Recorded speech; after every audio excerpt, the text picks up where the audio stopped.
Welcome to another episode of the Uncovered podcast. I'm Jarrod Kimber. With me is Behram Kazi, and we're going to be talking about both genders of Ashes and the fallout of a World Cup qualifiers that are going on at the moment. I think Zimbabwe just won a game by 300 runs or something 304, extraordinary. 305. Yeah, Was it? something like that. They won by a lot of runs, is probably the best way of putting it. So I'm sure we'll be talking a lot of, about them as well. Just a shout out to remind everyone that we have a new YouTube page now that is just for the podcast. So that's the best place to subscribe and comment. And if you're in the room today and you want to send a super chat, that's the place to be. But thank you to everyone for all their support with the new podcast channel already. But we are going to start with the Ashes. So I usually hate covering the Ashes, and let me tell you why. It is because I think 2009 was the first one I covered, and from day one, you just realize when you're following it really closely how much utter nonsense is out there in the coverage. How many former players just say things because they say things, or say things at events that they don't even think are going to make it to the mainstream media, and do, or a player says something and then another player reacts, and then that player reacts to that player, then a third player gets involved. It's just this never-ending cycle of nonsense, and it's kind of a big part of how the Ashes has been run. The weird thing I found coming into this particular series was it did seem to be focusing a little bit more on the fact that these were two very good teams and that there was hype there for two very good teams. I would say that after losing, England have taken it all the way back to the schoolyard. Ollie Robertson's article, which I still don't know if the ECB had read or not. And if they had read, that's extraordinary. And if they hadn't read, why had they not seen it before he was going to be doing that column is a very, very valid question. Obviously, Zach Crawley said a bizarre thing as well. We had Stuart Broad before the series. It's already sort of become this, I don't know, name-calling event one test in. And the weird thing is that it was a fantastically exciting test. It wasn't always a good pitch, but it was a very thrilling contest because England was slightly up front all the way through, but Australia kept clawing back. Then you have the incredible last day. And we're sitting here talking about the fact that Zach Crawley doesn't seem to understand how cricket works. It's actually quite, remarkable how the build-up was great. This was going to be one of those Ashes where, England were going to play Bazball and Australia were the World Test Championship, finalists and then winners. There was a lot at stake in terms of, who was going to be the better team. And there was a lot of fanfare around it as well. I personally was more excited about this Ashes than a fair few Ashes that have gone by in the recent past, where there were quite a few where you kind of knew that Australia was going to win it, especially the ones where they played at home after the Alistair Cook Ashes in Australia, right? So there was so much riding on this one, and it's just taken this unexpected turn where you've got tons of cricketers just writing articles. I mean, first you have Ollie Robinson, who he's not amazing with his words, and then he writes this for Wisden, and it shows a lot of faux positivity. That's what I would say. I feel like they're defending Bazball more than they're defending their loss. And it's just, it's very weird because I don't see the reason for this. It draws unnecessary attention. You're already in the press for your send-off of Usman Khawaja, and Matthew Hayden is saying funny things about you, which was, I love that bit. But I don't understand what this achieves. Why draw all of this attention towards yourself where you've already won 11 out of 14 tests whilst playing this way? So I think it was too early in the piece where they've written all of these things, and just the manner in which England have come out and defended Bazball, I think it's thrown off a lot of people. And what it shows is, you just don't want to acknowledge what you could have done wrong. It's just, we are here for the grand scheme of things where we're protecting Test cricket or saving Test cricket. And this is a new genre of cricket, and we will just continue to play this way because entertainment first. Now, that entertainment first narrative might not work in an Ashes series. Well, I mean, I think you're right. But also just on a basic point of, had they come out and said, we made a lot of mistakes this test, and really, if, Pat Cummins scoops the ball up in the air, or, Ben Stokes catch Nathan Lyon, we win this game without having played particularly well, which I think would have been a fair way of putting it. We didn't play our best cricket. We lost a lot of wickets early on day one. We batted poorly in the third innings. We had times where we got a bit obsessed with, weird funky fields rather than actually just trying to bowl. We didn't bowl over the wicket enough to the guys we needed to bowl. Oh, there's just plenty of normal cricket stuff. I'm not saying any of this is like the end of the world or anything, but just normal cricket stuff. And then say, but we still bossed this game. And we think we've worked out, we think we've worked out Marnus. Steve Smith didn't make any runs. Josh Hazlewood and Scott Boland weren't really factors in this game. There's a lot of positives here for us.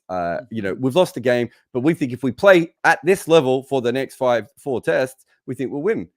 That's a fairly normal way, and that still would have fit within the Bazball culture, right? Like, the Bazball culture doesn't have to be claiming a win when you've lost. That's a bizarre part of it. It's absolutely bizarre. And what I don't understand is all these points that they're making about themselves, people would have written about it anyway. People would have talked about Ben Stokes, doing great for Test cricket, how he's forced 2 results in the recent past, Wellington Basin Reserve, and then this one at Edgbaston. Even though England have lost, they've won, in terms of providing entertainment. People would have said all of this themselves. England would not have had to toot their own horn, which is where I'm really left dumbfounded because, as you said, they just, owned up and continued to back themselves and said that, hey, I mean, at the end of the day, had we gotten 2 Australian wickets at the end, we would have won this test match or something along those lines, which I also think was also quite, startling how Australia England just had one plan against Australia's tailenders. We're just going to bounce them out with 78 miles per hour degrees from Ollie Robinson. And it's just that one short leg fielder, Ollie Pope, taking all of those, being presented with all of those chances. Why have tons of fielders at the back when you can crowd the batter close up, which is very consistent with the Bazball way? Imagine those 2 deliveries where Cummins did actually, give an opportunity to Ollie Pope, in one of them, Ollie Pope kind of got scared or was a little late to react. Yeah. And the other one was a bit towards his right. Have 2 or 3 fielders in there and your plan would have worked. So those things just don't align with the Bazball philosophy. And I feel like coming out and saying that, it's feeling like a win anyway, regardless. And, this is the way we want to continue to play and all of that. Sure, do that. But you can't ignore the flaws in this test match and what cost you the game ultimately. Yeah, it's a bizarre thing. It's also kind of overshadowed what was a great day of Test cricket. That final day was, so captivating. The team sort of overcame the weird pitch. I mean, you talked about before about the entertainment side of things. You can throw in some of those Pakistan tests as well. They've made a lot of results, England, of recent times on wickets that no other team would make a result on. There's a lot to like there already. They don't have to sell us on that. And the fact that they've now lost 2 of their 3 last tests and their 2 last major tests by over attacking, and then they come out and say they haven't attacked enough. It's a very, very, the whole thing's weird. But that last day, I think we did our last podcast like just before it all happened. But it was just such a tension-filled day. I remember I think I was just on the commentary stint for this, maybe the second last half an hour. And then I came off and I couldn't sit down. Like it felt wrong to be sitting down at my desk. So I was literally Edgbaston box is this weird sort of shape, and you've got these sort of, it's like the people above you are about 1.5 meters above you. And so you could stand up behind your chair. And I was literally standing against the wall. And then when something happened, would run forward and write my notes. It was such a, exciting, dramatic way of finishing a test. And as you said before, England have already won the entertainment stakes, right? That, again, the fact that this game was close, they won that as well. So it's very, very bizarre. It's also very interesting how it will go into the next test. I know George Dobell's just put a picture up of the pitch looking bright green. I think my theories and all of that. Like most English pitches look bright green 2 days beforehand. I'll be more worried. Not a bold first pitch, then, is it? Definitely a bad first pitch based on the World Test Championship final. I worry about what it is on the morning because sometimes it can be bright green and stay bright green, and I know, but Lords is not particularly known for that. What will be interesting to see, and whether this comes out or not, is what England have asked for, if they've asked for anything, because they got the pitch they wanted in the last one, which weirdly Ollie Robinson didn't seem to understand. Not just Ollie, by the way, Jarrod. Like Anderson? We were told that this was a made-to-order pitch by Ben Stokes. This was common knowledge. And then Stuart Broad has bad things to say about the pitch first during the game. Anderson writes a piece on it. Anderson's like, hey, I'm going to defend Ollie Robinson and slam the pitch. And I'm just going to do that because I'm Jimmy Anderson. And it's just not consistent with all of this Bazball talk that we're listening to. If everyone's bought in, that why are your bowlers contradicting Ben Stokes and the batters? That just doesn't make sense to me. And also, it just seems like this Ashes all of a sudden is now about Australia's pragmatism, I would say, versus England's brash arrogance in the name of Bazball. That's what makes most sense to me if I have to just coin it. And that's what we're up against. England are literally fighting for their philosophy now. It's part of their identity. And they feel like them losing the Ashes will be less to do with Australia winning another one rather than a defeat for Bazball and the fact that Bazball is broken. So yeah, it's interesting to see where they go from here. But I do hope they keep an enforcer in the team. I want to see Mark Wood at Lords for sure. Well, because this I think is the thing. They lack that bowler. If the pitch is green at Lords, right, and it does do something, you're probably not going to want Mark Wood in that side, right? The pitch that you probably wanted Mark Wood for was the last one, and I think the same with Australia. I think if Australia, as much as they love Scott Boland and would have backed him, I think if they'd known the pitch was going to be like that, they would have just picked Stark, right?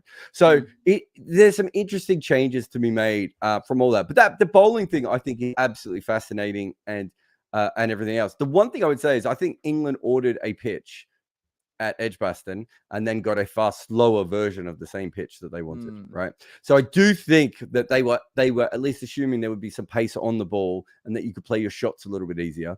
Whereas I think they had to manufacture their shots more than they would have wanted to. But you know, that's what grass does. Man. Also, I feel like all of these brave declarations, they look good. They have that mental edge, you know, or you're making a statement. But, you know, at some point, you've also got to bring in some tactical nous and not just make statements. Sure, it worked really well in Rawalpindi.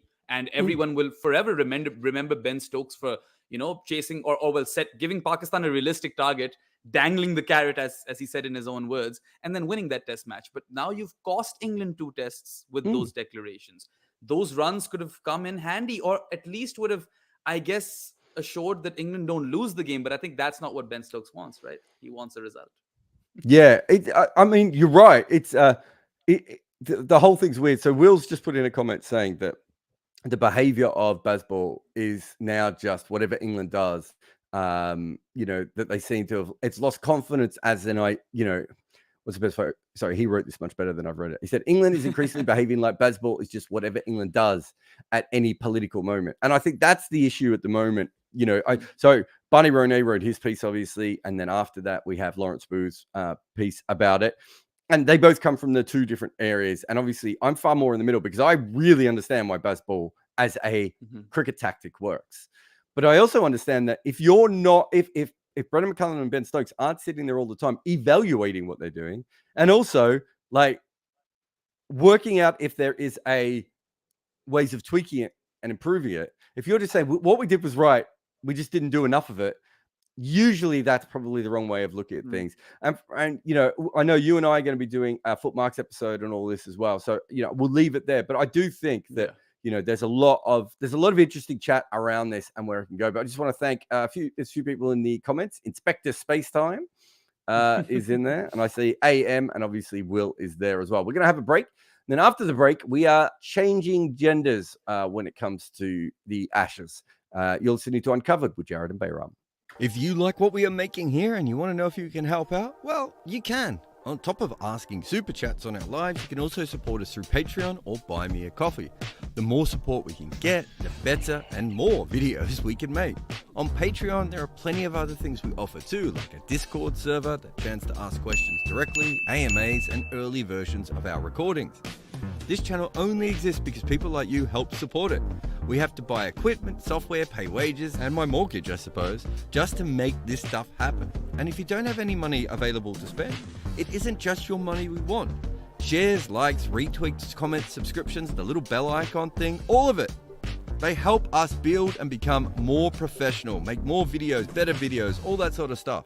So thank you for watching everything we make and for all your support so far.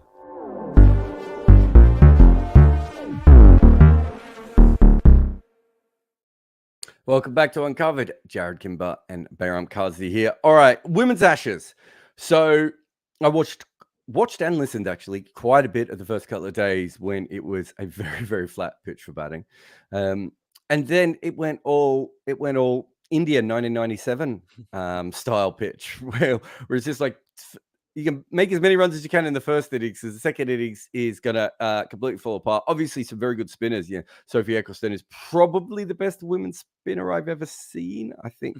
Overall, I'm trying to think if there's anyone I'm missing in that. I don't think Ashley Gardner's quite on that level. Ashley Gardner kind of more reminds me of the sort of modern kind of Australian cricketers who are just like she could probably be an athlete in any kind of sport that she wanted to, and she's ended up in cricket, and she's kind of working out bowling, maybe in the way that sometimes all-rounders do later on in their career. Tammy Beaumont obviously made a double hundred. It's incredible that England had a 10-wicket haul and a double century, and they've lost the test, and neither of those players have player of the match as well, which is absolutely remarkable effort from England to lose from that situation. Again, I think that we've seen time after time that women's test matches, the wickets they don't promote the women's game the best way that they should.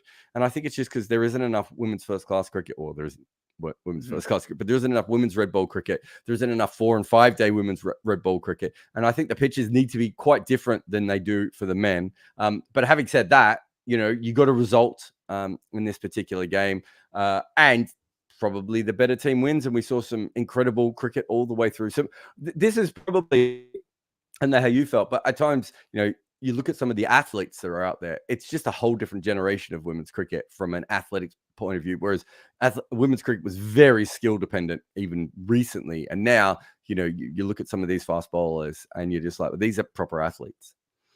Oh, absolutely. And I mean, the biggest examples are playing in this test match, right? You look at Elise Perry. She averages 75 with the bat in test cricket, and she's played like 11 or 12 test matches now. So I think I tweeted the other day that if I had to choose someone to bat for my life in test cricket, Elise Perry would probably give me the best odds, because she averages more than Stephen Smith, right? So I mean, there were lots of good moments in this game. Elise is 99. Unfortunate that she fell short of 100. Of course, I think Annabelle Sutherland's 137 at number 8 in the first innings. If you really look back at everything, that might be where the game is won for Australia, because ultimately 80 to 90 runs separated both teams. And over there, when Annabelle Sutherland scored that 100, England could have wrapped Australia up quicker than they eventually did, and maybe that's where the game was won and lost. But yeah, I think you make a fantastic point about the surface and the numbers for both those spinners. Sophie Eccleston, of course, she's slow left arm orthodox. She got a 10 for, which is great. And it's unfortunate that, Tammy Beaumont got a double. Only 8 women in the history of Test cricket in the women's game have done that. So her double, Sophie's 10 for, still end up on the losing side. And I guess, you have to doff your hat to Ashley Gardner. I think the best ever figures for a woman in Test match cricket are actually by Shaiza Khan. She's Pakistani, and in 2004 she got a 13-wicket haul versus the West Indies. Ashley Gardner now has the second best figures ever in a women's test match. So I guess that's where the game was ultimately won, because, the conditions also suited her. But let's not forget, she got a 4 for in the first innings as well. So that's 4 plus 8, 12. That's good enough to win you a test match. And that's 22 wickets for your spinners out of 40. Just those two, by the way. Just your two main spinners, right? Yeah, exactly. Just the 2 main spinners. So I think that says a lot. And I mean, I think there are lots of positives for England. Few of their batters got runs. I know Heather Knight got a 50. Nat Silver-Brunt got a 50. Danny Wyatt was good in both innings. And they'll look back at this. And I think what we'll ultimately look back at this test about in the future is that women deserve 5-day test match cricket. You got a result. And this has been a point of contention in the past. I remember earlier this year, there was a lot of, uproar regarding how 4-day tests don't ensure results, and women also deserve to play across 5 days. And I think that was the biggest victory. If I have to remember one thing from this, that is what I'll remember. Yeah, there's some really interesting stuff too. So I talked about the pitch and how no curator in the world is going to be an expert on this, right? I mean, the only way for that to happen would be if some ground, probably in England, maybe Australia, starts producing a lot of women's test matches, and the curators get more and more used to it. But it's hard. But also the players. So Lauren Bell, I think it was Lauren Bell, was on the. Yeah, I want to say it was Lauren Bell. I don't think it was the other one. There's 2 Laurens, isn't there? Mm-hmm. Yeah, the other one's Big Phil. So one's called Big Phil, and the other one's called Lauren Bell. So hopefully I should be able to remember that. But I think it was Lauren Bell who was saying on Kate Cross's podcast that she hadn't actually watched that much Test cricket. So she was watching, I think she was watching the men's Ashes, but it might have even been the World Test Championship, to learn about 4-day cricket and 5-day cricket. It is such a remarkable thing of because we place so much importance on Test cricket as the pinnacle of the sport, that women are playing it, but they're not playing it with the background that you would normally have. So I've always thought that you know, in general, first class cricket's such a remarkable thing. Of if you're the best 17-year-old in a lot of different countries, you probably won't have played a lot of multi-day cricket, right? Suddenly you're signed to a contract and you have to go from probably weekend cricket, school, maybe some midday, midweek cricket as well, to first class cricket of playing 4 and 5 days and 3 days, whatever it may be in your area. And that's a huge jump up. But the women are in a very similar situation, even when they play test matches, because so much of their cricket is aimed towards white ball cricket. And to hear someone like Lauren Bell say, you know, I'm not a test cricket person. And I can't remember who it was on commentary. It might have been Alex Hartley or it might have been Catherine Siver-Brunt was talking about that, you know, so much of women's cricket for the last decade has been aimed at limited overs cricket. It is what women's cricket has become. And then just every now and again, they play a test. And I remember when Mike Selvey, wrote a lot of disparaging comments about a women's test, I don't know, 5 or 6 years ago, whenever that was. A lot of what he was trying to say was, we're making a bunch of women play something that they don't normally play.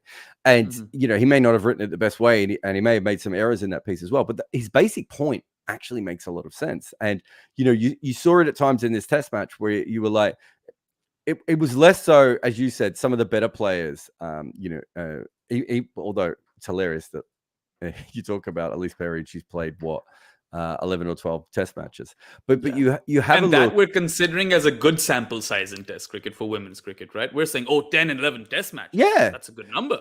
So I remember that I'm just trying to remember the wickets that I really thought about this. So Beth Mooney should have made 200 on that pitch, right? Her shot just looked like a shot that she would play in limited overs cricket with a slightly different field in. There was another one as well. It might have been Talia McGrath that I was thinking of as well, where you were just like, I'm trying to remember, I'm trying to read up what her wicket was. Talia McGrath looked like she was in that situation where she had now been batting for, let's have a look here, an hour and a half. So how often does Talia McGrath bat an hour and a half against top level bowler, especially against someone like Sophie Ecclestone? It's just never going to happen, right? It's so rare that it's going to happen to her. And you watched her, she went into that thing, and I think you'll know what I mean about this. You know, sometimes you watch like a number 8 and they'll be playing in like India or Sri Lanka, and they're playing the spinners and they're playing them quite well, but they get into this almost robotic thing of, I'm going to put my foot in roughly the right area. And I'm going to, who was it in the World Test Championship that did that weird leave that ended up with them getting bowled? Was it Pujara?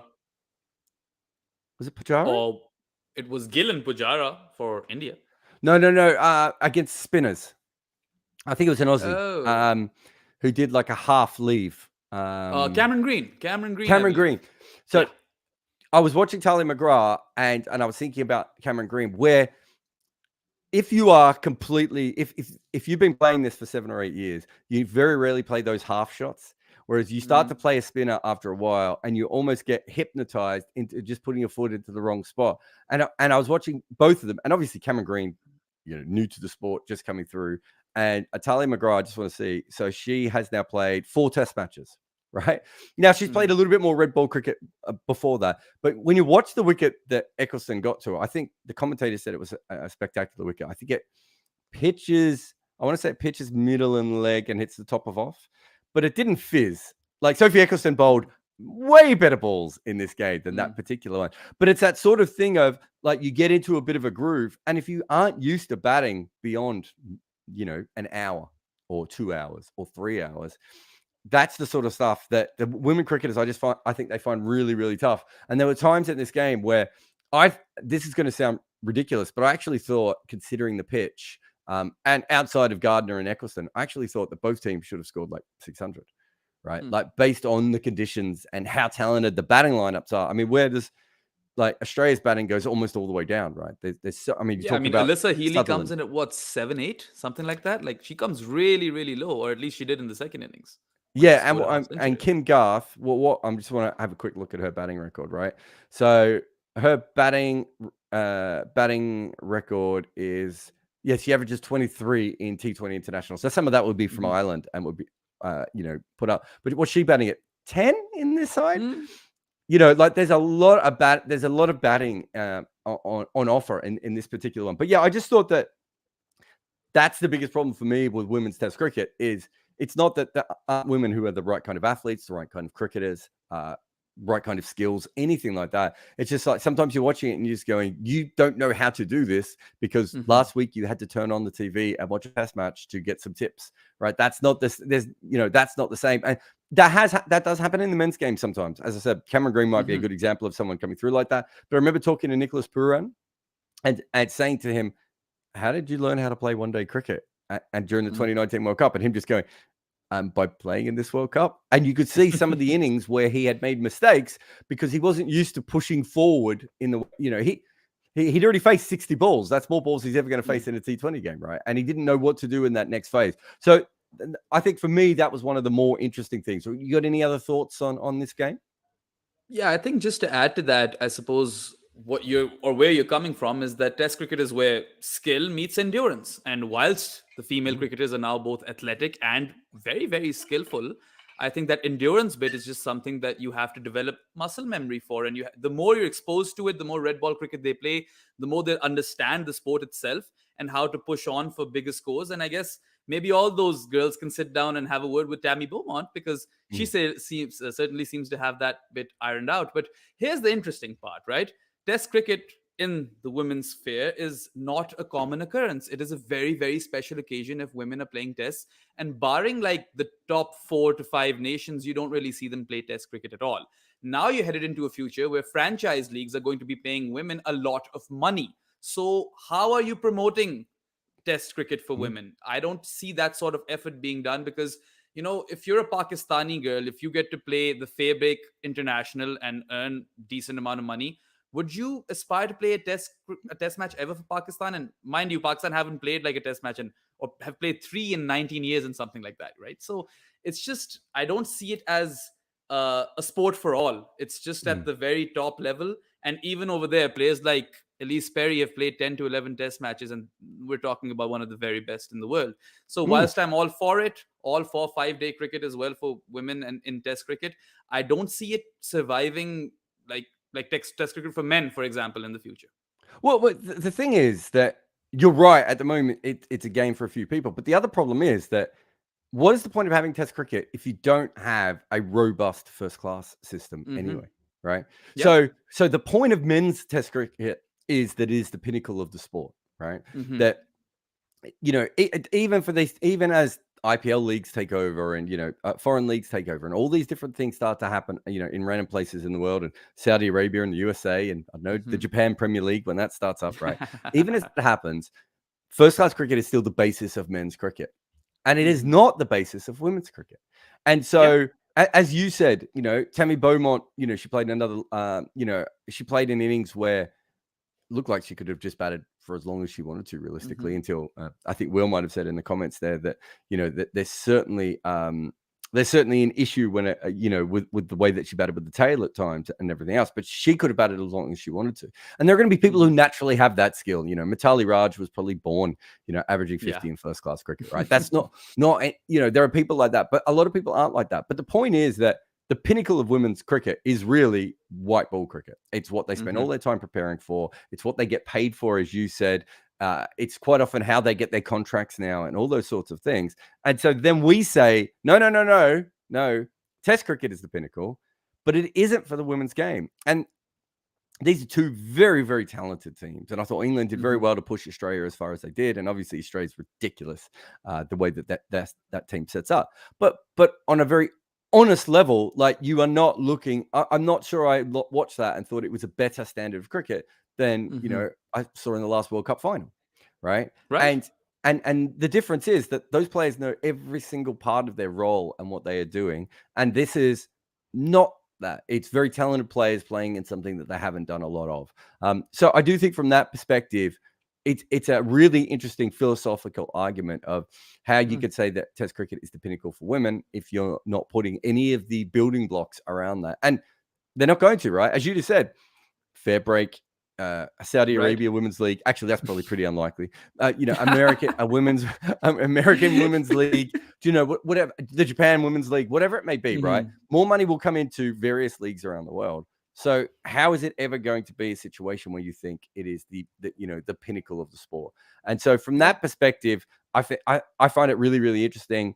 having said that, I still wish, as someone who enjoys watching it, I wish there was more of it to watch. Like that's not saying I don't like it. It's just very different to what the way that the men's game is, because it doesn't have that, spine. It doesn't have the same spine. It has a different kind of spine than men's cricket has. Yeah, it definitely requires that infrastructure. If you want Test cricket to thrive for women, you need to have those robust systems around the whole landscape of women's Test cricket. And that's when you'll get like quality international cricket. Now, I'm not saying this wasn't quality, and I'm agreeing to your point that this isn't the pinnacle of the women's sport, because this is not what catapulted the women's sport or women's cricket into, mainstream media, or how it made it popular. Probably T20 cricket and ODI cricket did. Even when we didn't have T20 cricket, the ODI days of women's cricket, we didn't have as much popularity as we do today. And everyone is following it now. And I'm not saying that women aren't capable. I'm saying they're very much capable. And I was even congratulating or celebrating the fact that they're getting to play 5-day Test cricket. But you need more of it to get better at it. And with the way cricket economy works, I personally don't just see that happening. Agreed. All right, we're going to take a break here on Uncovered. That was Behram. I'm Jarrod.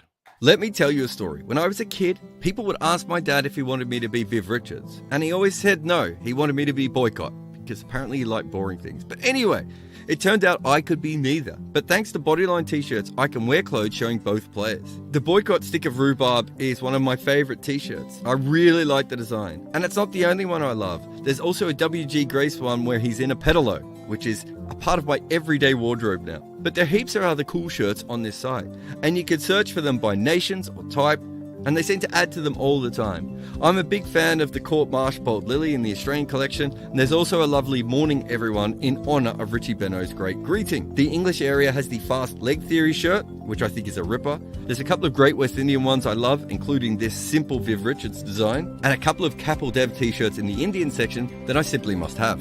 I'm not saying that Bodyline t-shirts will have something that you will like, but I will say this: they got me to wear a Jeffrey Boycott inspired t-shirt. And that in itself is a minor miracle. All right, welcome back to Uncovered with Jarrod and Behram. Thank you to everyone. There's lots of comments coming in here. Hopefully, a lot of the comments are coming in on the new YouTube channel, which is Jarrod Gibson Podcasts, and not just on the old one. But thank you to everyone who's commentating. We got AM Muggs. Who else? We got Shrikant in there. Obviously, Will is all over it. Ayush is there as well. And Prathamesh. Yeah. I thought it said Pratomesh. I thought that was a weird name. It comes up smaller. I have to make it big. I'm so far from this screen. That's why if I don't put it up on the main screen, I can't see a damn thing. I've got the biggest screens of all time, and yet I'm still meters away. Let us get to the World Cup qualifiers. I suppose before we get to the World Cup qualifiers, I just want to pick your brain on one thing. I completely forgot earlier. I think it's a very pertinent conversation, and it deserves to be on this podcast. England have called up Rehan Ahmed. And he's 18. He's played Test cricket in Pakistan. He was quite impressive in Pakistan, of course, the country of his father's birth. Very emotional moment over there. Stokes even called his father to the team huddle when they were presenting Rehan with the cap. And I thought he was really, really impressive. Now, I saw Rehan Ahmed in the Under-19 World Cup, and he was an absolute prodigy. Like, I saw him and I was like, oh, this is an upgrade on Adil Rashid. And Adil Rashid has really matured into a very, very fine limited overs leg spinner. So when I look at Rehan, I think, okay, if you're good enough, you're old enough. I don't think the age thing is a problem. But this is an Ashes series with all of this unnecessary media attention as well now. And he might just get a game depending on how well Moeen's finger recovers. What do you think about it? Do you think that they've made the right call? It's the Bazball decision. I kind of thought they might go with Will Jacks just because he's a better batter than Rehan at the moment. And that gave them another way of attacking Australia. I didn't think we'd see probably Liam Dawson or any of the other spinners come through, but there was a few options there. My problem with Rehan is that he's a leg spinner and he's going to have to bowl to a lot of left-handers. And I think they're going to feel pretty confident against him. I know he bowled well against Pakistan, but I've seen him bowl a fair bit now, including, bowling against Bangladesh. He's very raw. And my worry would be, you said the whole thing you said, if he's if he's good enough, he's old enough. The thing, I don't disagree with that at all. But the thing is that he's not a fully developed player. at this point. And I don't mean, and that's a good thing for English cricket, because if he continues to go forward, the problems with not using fully developed players, of course, is that he could get hit out of the attack. He's going to have to bowl to a lot of left-handers who are going to absolutely, be eager to face him. I know he's got a good wrong, and so it's not the end of the world for him. But yes, so I do worry about it from that perspective, for his own development and everything else. But is there a better option, right? It's, Moeen Ali wasn't a perfect option. No one thought he was going to come in, but at least with Moeen Ali, they knew he had a bunch of left-handers to bowl to, and at times he did bowl very well to them. It would be harder for the Australians to attack him. It's Moeen Ali. He wouldn't have felt daunted. The only problem Moeen Ali really had was the fact that his finger absolutely fell apart. And so just so that everyone knows what this means, because I don't think everyone quite understands it.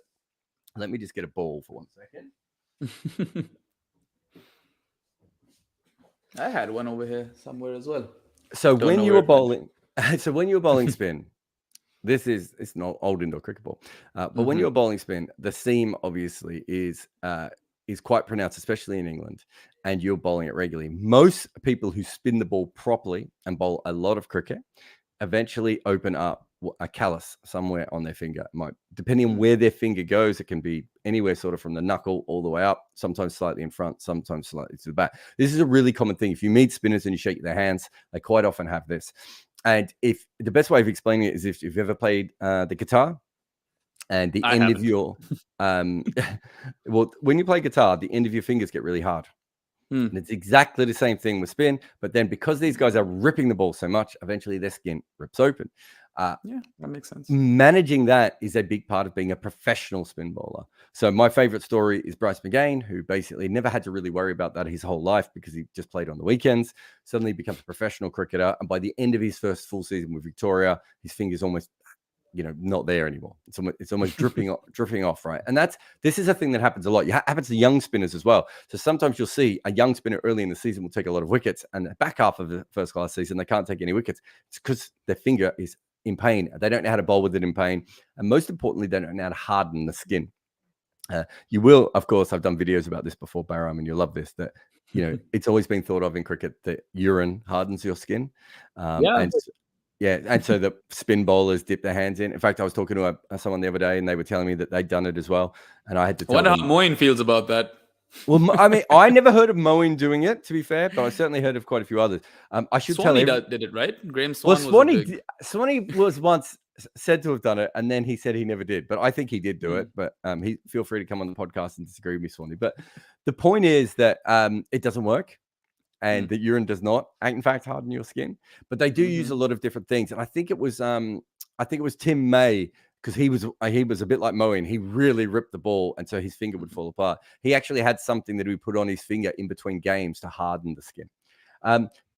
Just pointing all that out, for I think not everyone quite understood. It wasn't particularly well explained everywhere when the thing happened with Moeen Ali. We don't expect that to happen with Rayan. It's very rare for that to happen, but you do see situations where the fingers do go, and then some spinners never get it because of the way they bowl, or their skin is just incredibly strong from that perspective. Anyway, I just wanted that full story out there. Let's do World Cup qualifiers.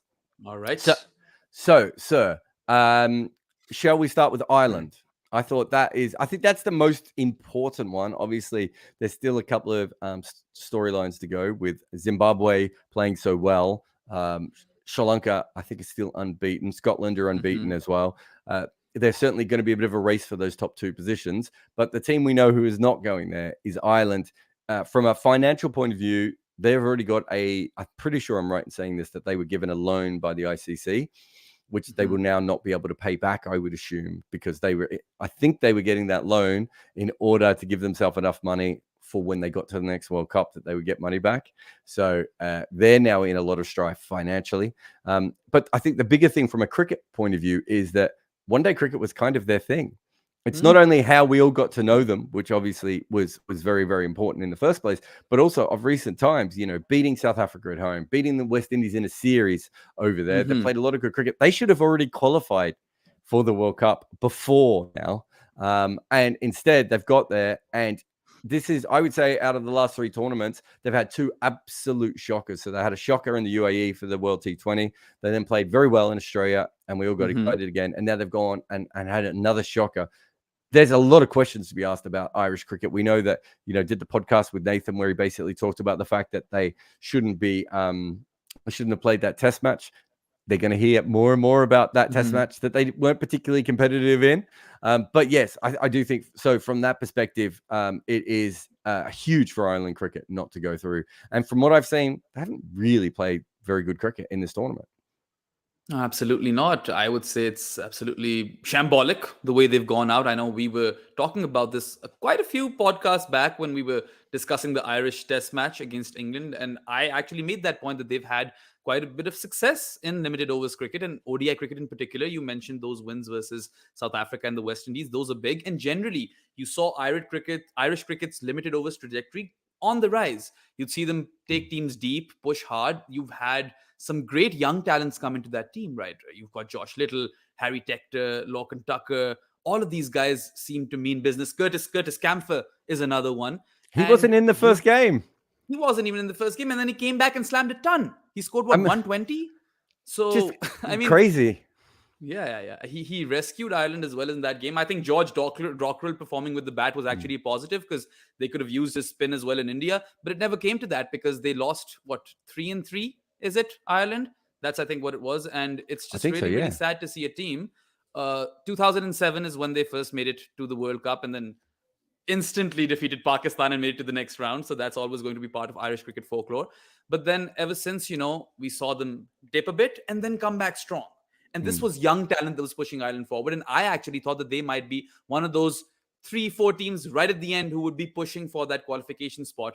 So yeah, the fact that they haven't made it, past the first round, the fact that they're in financial strife now and them not qualifying has, put their cricket in jeopardy. These are all really, really bad things for Irish cricket. And I feel for them because I wanted them to do well.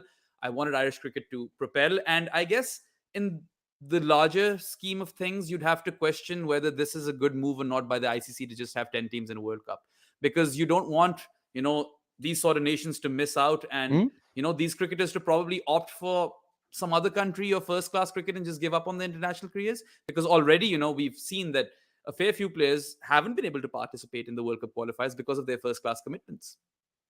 Yeah, it's, there's obviously massive issues there. I think, I mean, no one really thinks that the 10-team World Cup has ever been a good idea, or even a 12-team World Cup is particularly good, because you look at this tournament and the cricket that's being played, and you would have to say that, I mean, the UAE haven't won a game yet, and I actually thought they've played some really good cricket at times and have looked quite good. USA, I haven't seen as much of the USA.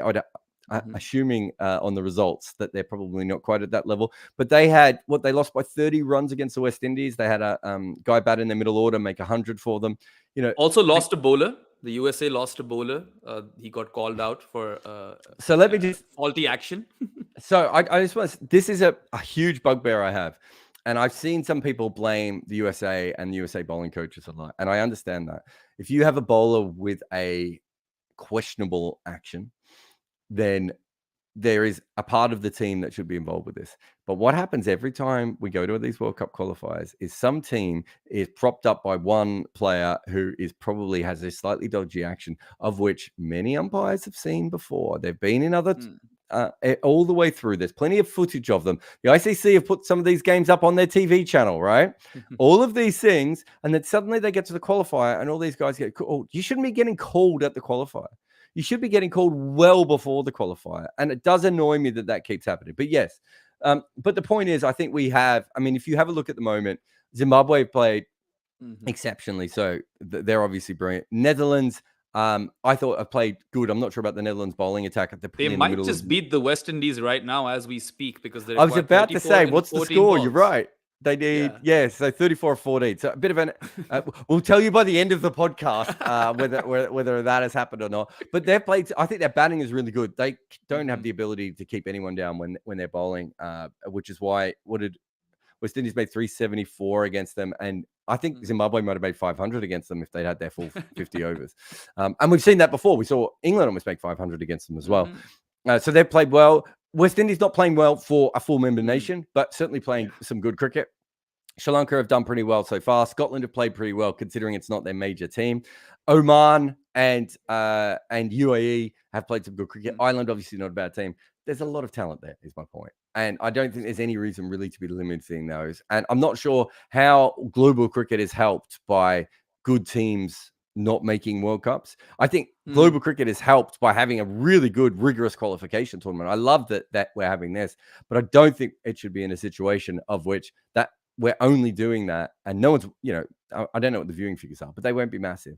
There's no point having a great qualification tournament and then not having teams that people actually would like to follow during the tournament. You'd rather have more teams in from that perspective. And you're always going to have, anytime you have a World Cup qualification, we see this in basketball, we see this in football, or all the top sports. You're always going to have a team that qualifies, and then something goes wrong when they get to the major tournament and they can't do it. Like there's nothing you can do about that. So that's Ireland. I haven't seen as much. I mean, actually, I'm going to leave West Indies for the next 12 balls. Are we going to leave West Indies? Just for two, we're going to leave them for the next 12 balls. All right.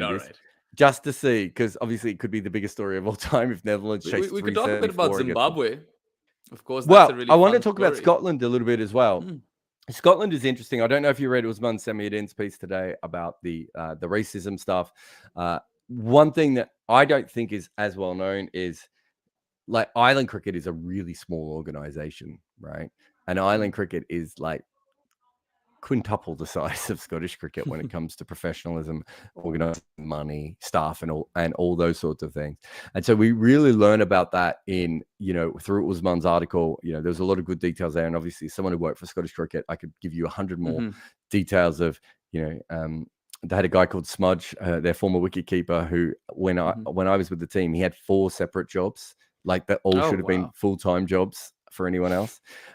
Just the way that they do things is just absolutely not ideal, but that's what they have to do. Having said that, they've come to this, we didn't know how they go in these qualifiers because they don't have the strongest team available to them. That, as you said before, that players who are basically taking their first class careers don't want to give up their county positions, which makes sense because that's where they make the money. But to see Leask and Barrington, they could do with a Barrington for Scotland, but Leask and Richie Barrington doing so well for them, and them being in a position where they've won 3 on the trot as well. They were gutted in the last World Cup that they didn't make that second round. They obviously did very, very well in the previous World T20 World Cup. There's a lot of talent around Scottish cricket, but when you read Usman's piece, you do realize how fragile the entire nature of it is. But I think they've done really, really well. Was it the Ireland game that was Leask made the big score, made 90 odd, I think, that game, and came back? Yeah, I think he made 90 odd, yeah. Why I thought that was important is that obviously Ireland and Scotland have a natural rivalry that's been around. In the 80s was a very big thing in their cricket, was them playing each other and all those sorts of things. But it's also interesting because remember, it was Ireland who knocked Scotland out of the last World Cup when Ireland were massively behind in that game when Dockrell and Camphor came together and they smashed all those runs. So I think was Dockrell? It was Camphor. Anyway, it's Curtis Camphor and whoever was at the other end. The other person's not. It was Dockrell and Camphor. It was quite sure. It's basically Camphor, and then no one else exists in my mind. But so then they have a similar situation where Scotland was so far behind, and to come back, I thought was really, really important. Not sure they'll qualify, but I've been really impressed with the way that they've played. Yeah, and this is not the first time we've been impressed by Scotland's cricket team. I think it was that UAE World Cup in the T20s. They played really well. They also beat Bangladesh, which was big for them. And they made it past the first round. And yeah, I think that was huge. And I think they do have some really talented players. And Michael Leask is one of them. You mentioned Richie Barrington as well. I think Sufyan Sharif is a really good seamer, for instance. Took 4 for the other day, didn't he? Cleaned up the tail to ice that game. So they've got that talent and it just needs to be nurtured. And it's just that this entire situation in the UK, I know that the racism bit is also very problematic and that must have its own challenges. We're mentioning Sufyan Sharif, so that's going to be interesting over there. I know Majid Haq has had troubles in the past and those are quite well documented. But hopefully, if it's not, an issue within the unit itself, and it's not something that is, a roadblock for them to overcome whilst they're playing these tournaments or this qualified tournament in particular, I think they are very, very well capable of upsetting a team. Can they make it to India 2023? Probably not. Like I wouldn't really give them much of a chance because you've got Zimbabwe who are playing their best cricket since Andy Flower or Grant Flower, those days, really. I don't think they've been better than they are right now since then. And I would argue that this is the best pace bowling attack that Zimbabwe have ever had. You look at Richard Ingarava, Blessing No, Muzarabani, wait. We're going to get on Zimbabwe. Don't go too early on Zimbabwe. Zimbabwe's good.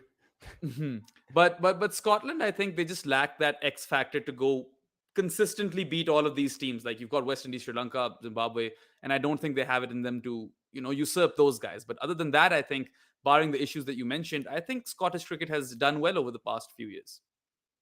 No, I think they have. So, I mean, I haven't done a power rankings. I haven't seen quite enough of it to do this, but I would say that, Sri Lanka and Zimbabwe would probably be 1 and 2. I think Scotland have an argument to be the third best team, which if with that in mind, allows them to be close enough to maybe steal away into the World Cup, right? Like, if oh my God, 9 runs. 9 runs required in 6 deliveries. The West Indies might lose this. This is ridiculous. But yeah, so I do think that Scotland are not that far away. So I think that's quite interesting. While Netherlands played these final 6 balls and scored the 9 runs, so that means they got 21 runs off the last over. What the hell is happening in that game? So from that perspective, Zimbabwe, you talked about it, best bowling attack I've ever had. I think you're right. Not only that, though, there's interesting things about the bowling attack is that I think in 2 of these games, they've gone in with 8 bowlers, right? So they are legitimately using, it's not like they're just relying on 4 or 5, frontline bowlers. They are absolutely going all in with their bowling talent. Batting is good, but I don't think I look at their batting lineup and think that this is, a world-class batting lineup, but it's very deep and there's a lot of different kinds of batting that they can throw at it. Obviously, Williams has been fantastic at times, but you look at Joy Lord Gumby, and I don't just mention him because he's got the best name in cricket at the moment, but you look at him and you're just like, he's not that much better than someone like Andy McBride, who we know probably shouldn't be opening for Ireland, right? He might develop to be a better player than that, but right at the moment, you look at him and he's quite limited in many different ways. But it's a batting lineup because of the fact that Sikandar Raza and Ryan Burl can bat 6, 7, 8 because of their bowling skills. It just means it never ends, right? Whereas some of these other teams, you feel like their batting is going to end really early on. It's fascinating. Gautam actually has a what do you call that? One of those, a super chat, which remember you can all, yeah. But before, he's actually got another question here. He says, "Is this the best Zimbabwean team ever, considering their form?" I don't think it is. I think if you go back to some of those '90s teams and you have a look at, Campbell's or Alistair Campbell's streak, Flowers, Strangs, there's a lot of families involved at that stage. I think there's probably a slightly deeper team than we see now. But this is the only other one that is close to that, right? This is the only other team that you would go, it deserves to be on that level. What I just love the way that they played. I think it was the Netherlands chase, where I saw people early on going, "Oh, they're going too slow," because I think they were chasing whatever it was over 300, and I was watching it going, they are setting this up perfectly. And once they started to explode, Netherlands looked like club bowlers, and they just got absolutely massacred against them.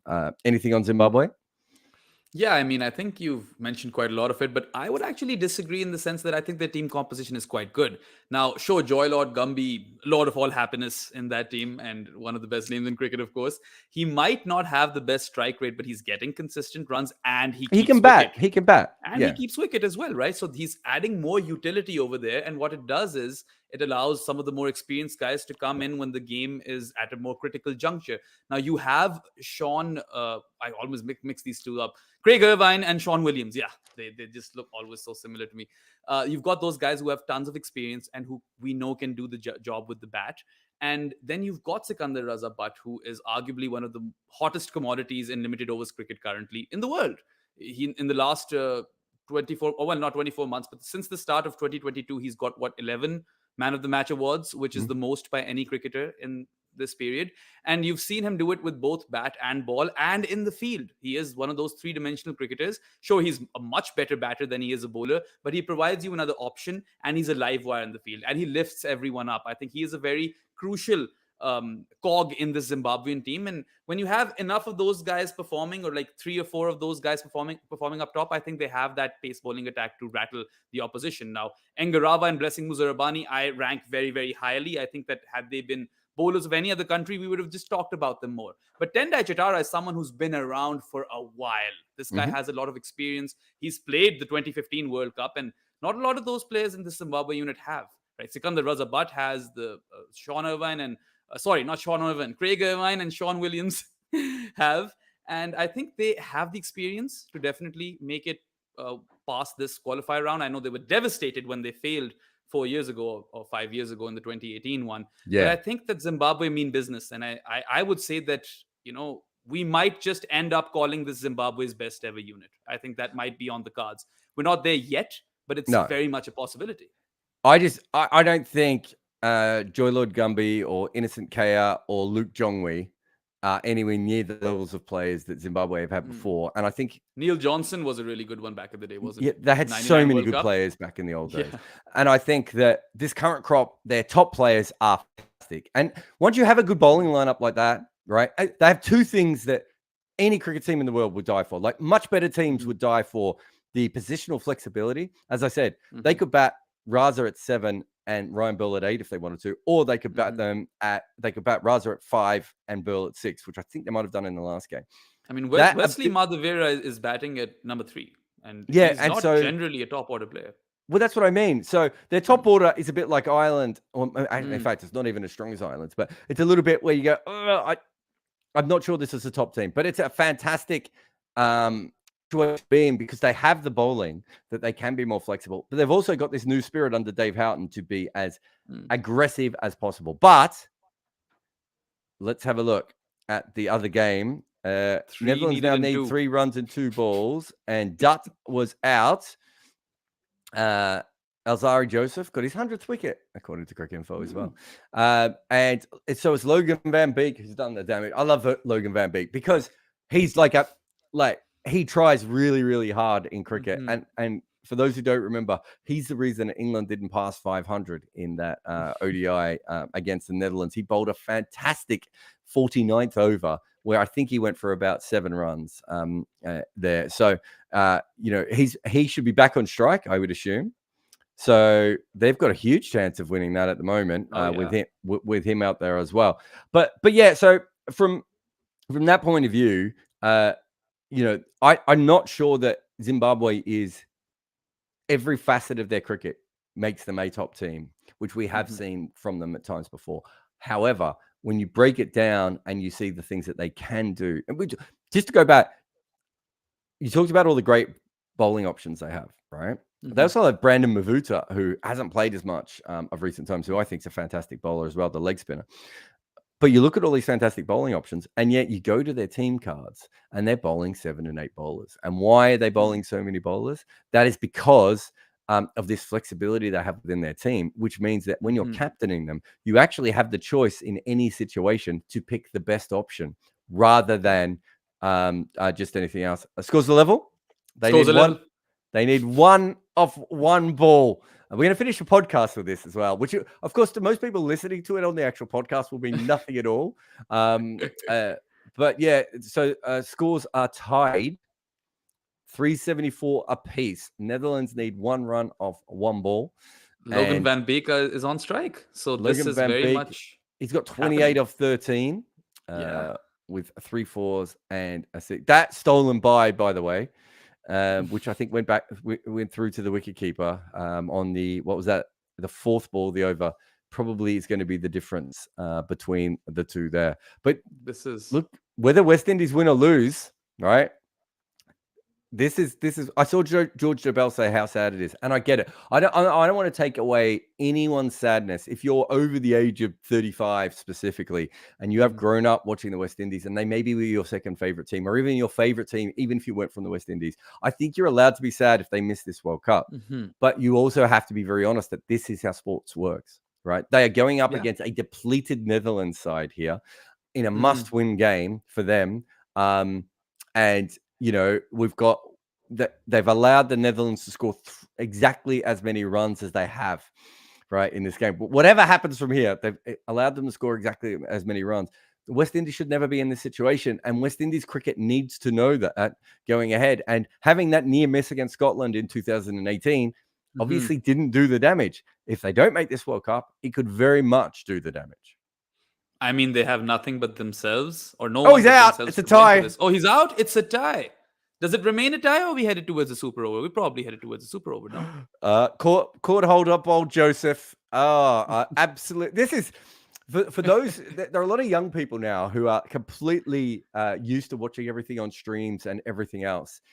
This is how we used to watch overseas cricket, which was cricket info ball by ball, or you would have to like wake up and get a radio broadcast of like, you know, someone saying, and last night in the cricket, blah, blah, blah, blah, blah, and, you know, Australia won a classic test match, and you haven't seen any of it, right? Or you get the newspaper and you have to go through, and the newspaper doesn't even always have all the results because they had to print the newspaper at the wrong time.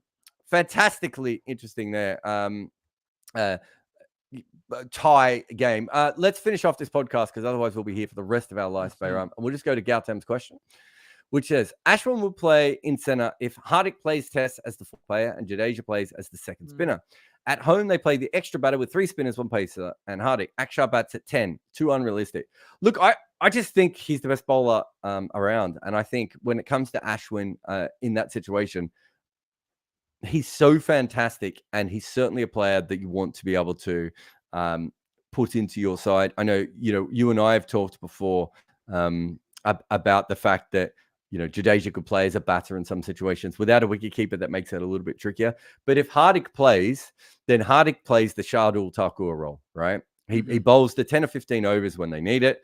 He's a better batter than Shardul, obviously. He might even be a better bowler than him as well. And so that allows them to play Ashwin. But also, they probably still need Rishabh Pant because you want the extra batting from your wicketkeeper position so that you don't want to be in a situation where Jadeja's batting at 5 and batting at number 6 is Hardik and batting at number 7 is a wicketkeeper that you don't quite trust. So there's a lot of balance to that hasn't quite worked. You've also got to look at Hardik's fitness, right? Will his back hold up? Can he play Test cricket? These are all questions that we don't have answers to. Yeah, well, when we know that if he played it, he would be fine at it. But is that the best use of like if he's going to captain the T20 and the one-day team, right?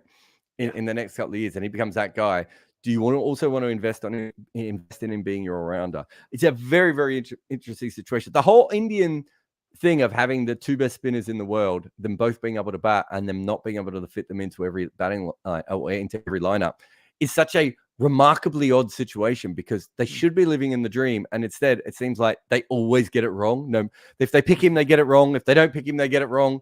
I just think that there's 2 issues for me with Ashwin bowling overseas. The first one is that from a very young age, they didn't bowl him enough overseas. He played.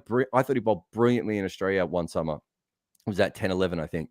And they didn't play him much after that. And it was because his figures didn't look good. But for a spinner coming to Australia, I thought he was absolutely fantastic. And then the other part of that, of course, is that with Jadeja, you have someone who is numerically as good as Ashwin when it comes to playing, overseas. But the big difference is that Ashwin is a threat to batters all the way through the match. And Jadeja generally is a proper sort of more conventional spinner that comes into it towards the end.